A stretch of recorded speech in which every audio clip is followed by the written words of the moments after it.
예, 이번 시간부터는 우리 연말정산과 관련되는 내용들을 정리를 해보도록 하겠습니다. 교재는 파트 3 연말정산이고요. 연말정산에 대한 기본적인 개념 정리해 보겠습니다. 우리 교재 171페이지에 내용이 나와 있습니다. 자, 연말정산이라고 하는 부분은 매월 급여 지급할 때 우리 간이세액표에 의해서 원천징수세액을 신고하고 납부를 합니다. 자, 이 부분은 이제 간이세액표에 의한 거니까 정확한 세금은 아니다라는 의미가 되겠습니다. 자, 그러고 난 다음에 12달 월급을 받으면 1년간 총 근로소득이 확정이 되겠죠. 확정된 소득을 기준으로 정확한 세금을 계산을 합니다. 정확한 세금을 계산을 해서 그 세액과 서로 차이 나는 금액을 정산하게 된다라는 거죠. 매월 납부한 원천징수 세액의 합계액과 확정된 정확한 세액을 비교해서 차액을 정산하는 과정이 연말정산이다라고 이야기를 하고 있습니다. 이러한 연말정산이 과거에는 13월에 월급이다라고 해서 추가적으로 환급받는 개념이 좀 강했다라고 하면 요즘은 그러니까 13월에 월급이라기보다는 오히려 추가로 납부하는 경향이 좀 많이 생깁니다. 그래서 연말정산할 때 소득공제나 세액공제라든가 이런 부분들을 철저하게 챙겨서 관리를 해야 된다라고 할 수 있겠습니다. 자, 연말정산 의무자 누가 연말정산하느냐 하는 부분인데요. 자, 일반적인 경우는 계속 근로자의 경우에 당해 연도에 다음 연도 2월분 근로소득을 지급하는 자가 합니다. 결론적으로 뭐냐면 계속 근로자는 회사에서 한다라는 겁니다. 지금 근무하고 있는 회사에서 연말정산 해준다라고 보시면 되겠고요. 중도퇴직자는 퇴직하는 달에 근로소득을 지급하는 자가 연말정산을 합니다. 이건 뭐 당연한 얘기이고요. 이 중도퇴직자에 대한 연말정산 관련되는 부분은 앞에서 제가 사례를 들어서 말씀을 드렸습니다. 자, 그 다음에 연말정산한 후에 근로소득을 추가로 지급하는 경우가 있다라는 겁니다. 그런 경우에 어떻게 할 거냐는 건데 추가 지급하는 때에 연말정산을 다시 진행을 합니다. 그러니까 2022년도 연말정산을 2023년도에 연말정산이 끝났다라는 겁니다. 끝났는데 2월 달에 연말정산이 끝났는데 5월 달에 22년도 근로소득을 다시 주게 되면 연말정산을 다시 해서 신고 납부하시면 된다라는 겁니다. 자, 특수한 경우는 어떻게 되느냐 하는 건데 법인이 합병했을 때 피합병법인의 임직원에 대한 연말정산은 합병법인이 진행을 합니다. 피합병법인이 지급한 근로소득과 원천징수 내용은 전 근무지의 소득과 기납부세액으로 구분 기재하면 됩니다. 법인으로 전환했을 때도 퇴직급여 충당금을 승계한 경우 그 종업원에 대한 근로소득 연말정산은 해당 법인에서 진행하시면 됩니다. 그 다음에 사업 양수도 관련해서 퇴직급여 충당금을 승계했다라고 하면 양수법인에서 그냥 연말정산 하시면 된다라는 겁니다. 자, 이 이야기는 뭐냐면 근로자가 실제 퇴직하지 않고 근무지만 그냥 그대로 있는데 회사 이름표만 바뀌었다라는 거죠. 이런 경우에 어떻게 할 거냐 하는 건데 현재 마지막 연말정산하는 시점에서 근무하는 회사에서 과거 회사 것까지 합쳐갖고 다 한다라는 의미로 이해를 하시면 되겠습니다. 자, 이 부분을 표로 한번 만들어 보면 이런 부분들입니다. 연말정산 의무자 및 지급명세서 제출 의무자 구분해서 보면 피합병법인, 개인법인, 사업양도법인, 분할법인이 합병법인, 법인기업, 사업양수법인, 분할신설법인, 고용이 승계됐고 현실적인 퇴직으로 처리하지 않았다라고 하면 연말정산은 기존 피합병법인 등에서는 연말정산하지 않습니다. 그리고 합병법인 등에서 연말정산을 한다라는 겁니다. 그리고 피합병법인 등이 합병되기 전에 벌어졌던 중도퇴사자 지급명세서는 피합병법인 등에서 제출하시면 됩니다. 그리고 합병법인에서는 연말정산분에 대한 지급명세서를 같이 제출합니다. 중도퇴사자 건은 이미 제출했기 때문에 제출할 필요는 없다. 이렇게 정리가 가능합니다. 자, 연말정산 시기에 대한 부분이 되겠습니다. 자, 연말정산은 월별 납부자나 반기별 납부자 여부에 상관없이 2023년 2월분의 근로소득을 지급할 때 연말정산을 진행합니다. 자, 2023년 2월분 급여를 미지급했다라고 하면 어떻게 될 거냐 하는 겁니다. 미지급하거나 없는 경우에는 23년 2월 말일에 연말정산을 진행합니다. 미지급하거나 없는 경우에는 2월 말일 날 지급한 걸로 보고 연말정산 진행하면 됩니다. 그러면 결론은 뭐냐라고 하면 월별 납부자든 반기별 납부자든 어떤 경우든 상관없이 무조건 다음 연도 2월 말까지 연말정산을 한다라고 보시면 됩니다. 자, 다음 연도 2월 말까지 연말정산을 진행한다라는 겁니다.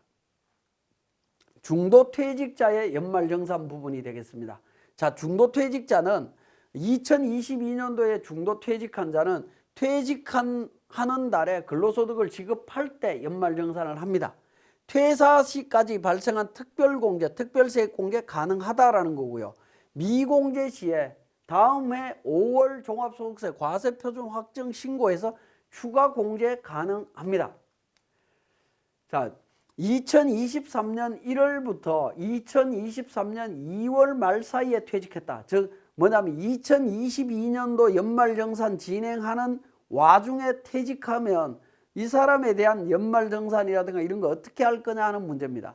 자, 2022년도는 사업연도 종료되는 시점까지 계속 근무하고 있었기 때문에 2월 달에 연말정산 계속 진행하시면 됩니다. 그리고 2023년도에 퇴직하는 달에 근로소득을 지급할 때 2023년 1월부터 퇴직한 날까지의 근로소득을 중도퇴사자 연말정산을 별도로 진행하면 됩니다. 그러니까 이 케이스 같은 경우에는 결국에 어떻게 되죠? 2022년도 연말정산과 2023년 중도퇴사자 연말정산이 동시에 나온다라고 보시면 되겠습니다. 그죠? 2022년 연말정산과 23년 중도퇴사자 연말정산이 함께 발생한다라는 겁니다. 자, 소득처분과 연말정산에 대한 부분이 되겠습니다. 우리 상여처분입니다. 제가 근로소득 범위를 이야기를 할 때 법인세법에 의해서 소득처분된 상여, 즉 인정상여도 근로소득이다라고 말씀을 드렸습니다. 그 근로소득도 연말정산 대상소득이고 합쳐서 연말정산을 해야 된다라는 겁니다. 자, 그 부분에 대해서 조금 더 세부적으로 말씀을 드리면, 자, 법인세법에 의한 상여에 대한 소득처분은 자, 기본적으로 이렇게 됩니다. 자, 우리가 2022년도 1월 달부터 12월 31일까지 급여는 매월 또는 반기별로 원천세 신고를 계속 하겠죠. 그죠? 하고 23년 2월 달에 연말정산하고 3월 10날에 신고하고 지급명세서 제출하게 됩니다.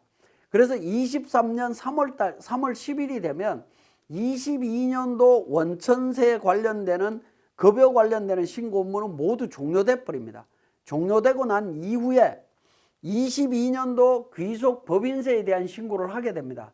법인세 신고하는데 그때 3월 31일까지 진행하겠죠. 일반적으로 진행하는데 세무조정을 합니다. 세무조정을 하게 되면 그때 세무조정에서 소득처분으로 상여가 나옵니다.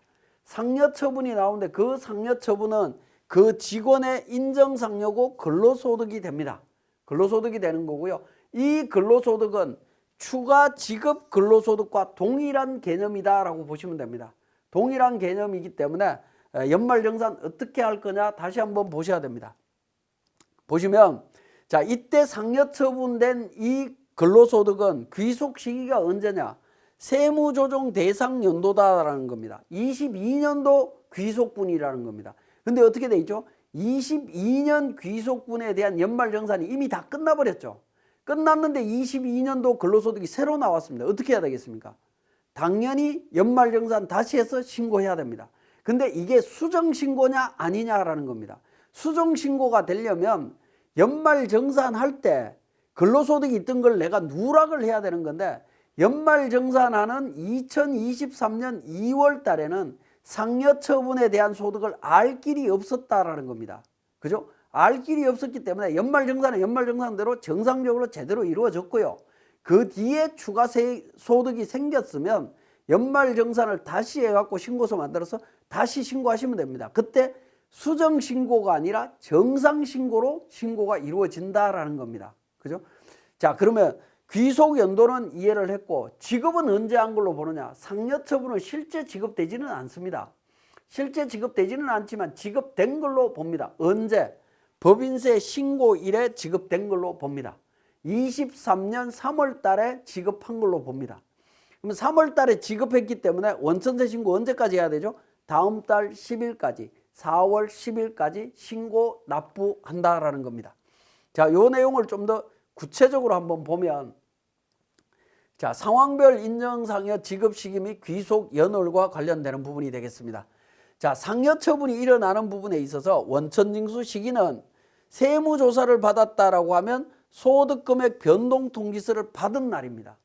일반적으로 변동통지서를 받은 날이고요. 귀속연월은 당초 연말정산 등의 귀속연월, 즉 세무조사 대상연도가 되겠습니다. 세무조사 대상연도가 된다라는 거고요. 지급연월은 소득금액 변동통지서를 받은 날이 되겠습니다. 이 날을 기준으로 합니다. 예를 들어서 세무조사 받았는데 2018년도 귀속분에 대해서 2018년도에 대한 세무조사를 받았다. 그러면 2018년도 연말점가 근로소득이 됩니다. 2018년도 근로소득이고 2022년도에 소득금액 변동통지서를 받았다면 2022년도 지급연월 기준으로 신고를 하시면 됩니다. 그러니까 연도가 완전히 달라지고 지급연도도 이렇게 멀어져도 되느냐? 다 된다라는 겁니다. 자, 그 다음에 법인세 신고, 정기신고, 수정신고 전부 다 포함입니다. 이때는 과세표준 신고일, 대부분은 정기신고는 3월달이고요. 수정신고할 때 나오는 거는 수정신고일입니다. 그리고 당초 연말정산 연말정산의 귀속연월입니다. 세무조정 대상연도가 되겠습니다. 예를 들어서 2022년도 분이다라고 하면 귀속은 2022년도가 됩니다. 근데 앞에 세무조사 받았던 거는 세무조사 대상연도니까 2018년도가 된다라는 거죠. 그죠? 18년도가 됩니다. 그리고 지급일은 과세표준 신고일과 수정신고일 중에 하나를 선택하시면 됩니다. 자, 이렇게 정리가 된다라는 겁니다. 요 내용을 바탕으로 그러면 우리 원천징수 이행상황신고서는 어떻게 만들어질 거냐 하는 문제가 되겠습니다. 자, 그러면 원천징수 이행상황신고서 작성 부분을 보면 원천징수 이행상황신고서의 맨 왼쪽의 상단 부분에 보면 신고 구분이라고 있습니다. 자, 월별 납부자를 기준으로 보면 월별, 그 다음에 연말, 소득처분이라고 하는 부분에 표시를 하시고 귀속연월에 지급연월은 법인세 신고일입니다. 그죠? 정기신고일 경우에는 신고일이고요. 귀속연월은 22년도 세무조정 대상 연도에 대한 부분의 귀속인데 22년도에 연말정산은 언제 합니까? 23년 2월 달에 하죠. 요 연말정산일이라고 보시면 됩니다. 연말정산 시기를 적습니다. 시기로 표현합니다. 요거는 뒤에서 설명을 드리겠습니다. 시기로 적어서 원천징수 이행상황신고서를 작성을 합니다. 이때 월별 납부자든 반기별 납부자든 구분하지 않고 모두 신고해야 됩니다. 모두 신고한다라는 거고요. 지급명세서는 어떻게 되느냐? 지급명세서 3월 10날까지 다 제출했죠. 제출했는데 인정상여 때문에 추가로 또 제출을 해야 됩니다. 이 경우에 수정해서 제출하는데 이때는 언제까지 제출하느냐? 법에는 정해져 있지 않습니다. 그렇지만 원천징수 이행상황신고서 제출은 그러니까 원천세 신고할 때 같이 신고하시는 게 좋습니다. 자, 사례를 한번 보면 23년 3월에 급여 지급하고 급여를 23년 3월에 지급을 했습니다. 20명에 8천만 원, 간이세액 95만 원입니다. 22년도 세무조정합니다. 23년도 3월 달에 인정상여 1천만 원이 나옵니다. 1억 원이 나왔습니다. 추가소득세 3천만 원이다라는 겁니다. 자, 인정상여에 대해서 추가소득세 어떻게 계산하느냐? 이 부분은 이 인정상여 대상이 된 직원의 연말정산이죠. 추가자료 입력이라고 하는 메뉴에 있는 연말정산이 마감되어 있을 텐데 그거 마감 해제하셔갖고 인정상여를 추가로 입력 딱 하면 증가되는 세액이 있어요. 그 세액을 전액 원천징수하시면 됩니다. 그 세액이 3천만 원이다라는 겁니다.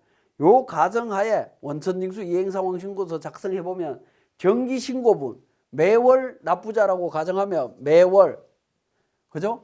2023년 3월분 23년 3월 지급해서 20명에 8천만 원에 95만 원 해서 신고하시면 됩니다. 자, 신고할 수 있고요. 그 다음에 소득처분과 관련되는 부분은 매월, 연말 소득처분에 체크를 하시고, 직업은 법인세 신고일, 그죠? 신고일.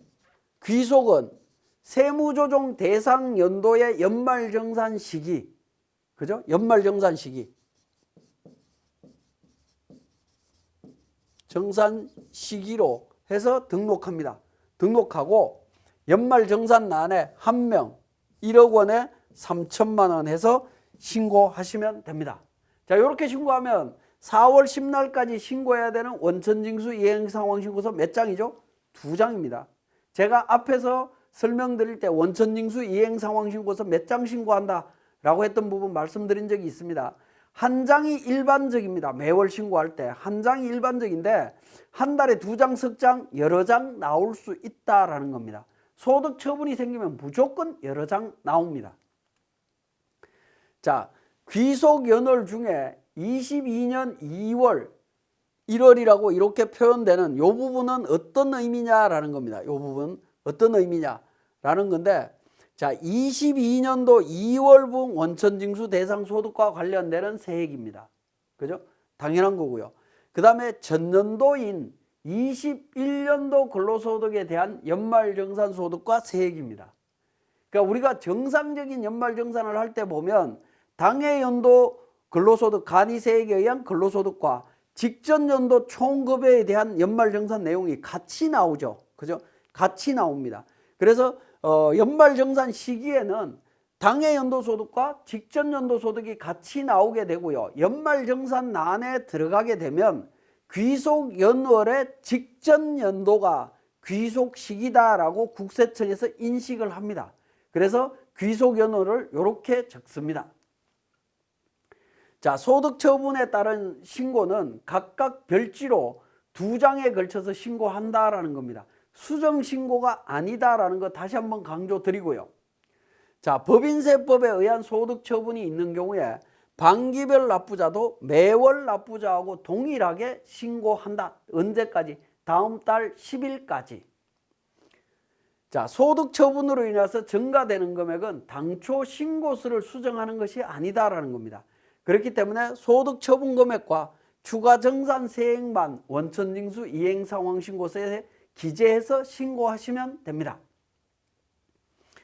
자, 다만 지급명세서는 당초분의 지급명세서에 소득처분 금액을 반영해서 재작성된 지급명세서를 제출하시면 됩니다. 근데 이 지급명세서는 재작성해서 전자신고 안 됩니다. 요거는 전부 다 우편으로 제출하셔야 됩니다. 자, 근무지가 2곳 이상인 경우 또는 재취직자인 경우에 서류 어떻게 되느냐 하는 부분입니다. 연말정산 어떻게 할 거냐. 근무지가 2곳인 경우에는 종된 근무지의 다음 연도 2월분 근로소득을 지급하는 자가 연말정산 진행합니다. 종된 근무지는 종된 근무지대로 연말정산 하시면 돼요. 주된 근무지는 주된 근무지의 다음 연도 2월분 근로소득을 지급하는 자가 연말정산 진행합니다. 그러니까 종된 근무지나 주된 근무지나 각각 연말정산 한다라는 겁니다. 다만 종된 근무지의 근로소득 원천징수 영수증을 주된 근무지에다가 제출하면 주된 근무지는 합산해서 연말정산 하시면 돼요. 연말정산 할 수 있습니다. 자, 그 다음에 재취직자의 경우에 어떻게 되느냐. 전 근무지의 근로소득 원천징수 영수증을 현 근무지의 원천징수 의무자한테 제출하면 현 근무지의 근로소득과 합산해서 연말정산을 합니다. 이 경우에 기납부세액은 전 근무지의 근로소득 원천징수 영수증상의 결정세액을 의미합니다. 기납부세액은 결정세액을 의미한다라는 겁니다. 자, 우리가 종된 근무지나 전 근무지에 근로소득 원천징수 영수증을 받으면 우리가 필요한 정보들이 있는데, 필요한 정보들은 이런 것들입니다. 근무처별 소득명세, 소득명세는 급여에 대한 부분이 총급여, 상여 뭐 이런 부분들에 대한 정보가 되겠습니다. 그 다음에 비과세 감면소득명세, 세액명세 중에 72번에 있는 결정세액 부분, 그 다음에 정산 내역에 보면 연금보험료, 그 다음에 보험료, 건강보험, 고용보험 관련되는 정보 있습니다. 이런 정보들만 필요합니다. 나머지 정보는 필요가 없습니다. 자, 근로소득 원천징수 영수증을 딱 받으면 다른 정보 다 확인하시고요. 확인하시고 우리 동그라미 72번에 보면 결정세액이라고 있습니다. 여기에 보시면 250이라고 나오죠. 이 부분이 기납부세액입니다. 근데 잘못해서 맨 하단에 있는 또는 74번에 있는 주 근무지에 460만 원 이걸 기납부세액으로 적으시면 안 된다라는 겁니다. 이건 잘못되는 겁니다. 그렇게 갈 수가 없습니다. 결정세액 부분이 기납부세액이고 이 밑은 안 봐도 됩니다. 근데 결정세액을 기준으로 해서 합산해서 연말정산을 하면 추가납부세액이 대부분은 많이 나옵니다. 그렇게 추가납부세액이 많이 나오면 근로자가 왜 추가납부세액이 많이 나오냐고 질문하는 경우들이 있는데 전 근무지에 대한 납부세액을 확인해 주시면 됩니다. 여기에 보면 차감징수세액이라고 해서 마이너스 210만 원이죠. 마이너스 210만 원은 전 근무지에서 이미 환급을 받았기 때문에 이 부분에는 이것 때문에 많이 나온다라고 이야기를 하시면 되겠고, 그러한 직원들이 가끔씩 전 근무지에서 이 환급 금액을 나는 못 받았다. 어떻게 해야 되냐라고 하는 부분들이 있는데 우리 회사에서 처리할 수 있는 방법은 없습니다. 오로지 전 근무지에 가서 이 환급 금액을 받아와야 됩니다. 이미 국세청에서 환급을 다 해줬기 때문에 관할 세무서에 간다고 해서 해결되지 않습니다. 옛날에 근무했던 회사 또는 전 근무지에 가서 받아오셔야 된다라는 거 기억하시면 되겠고요.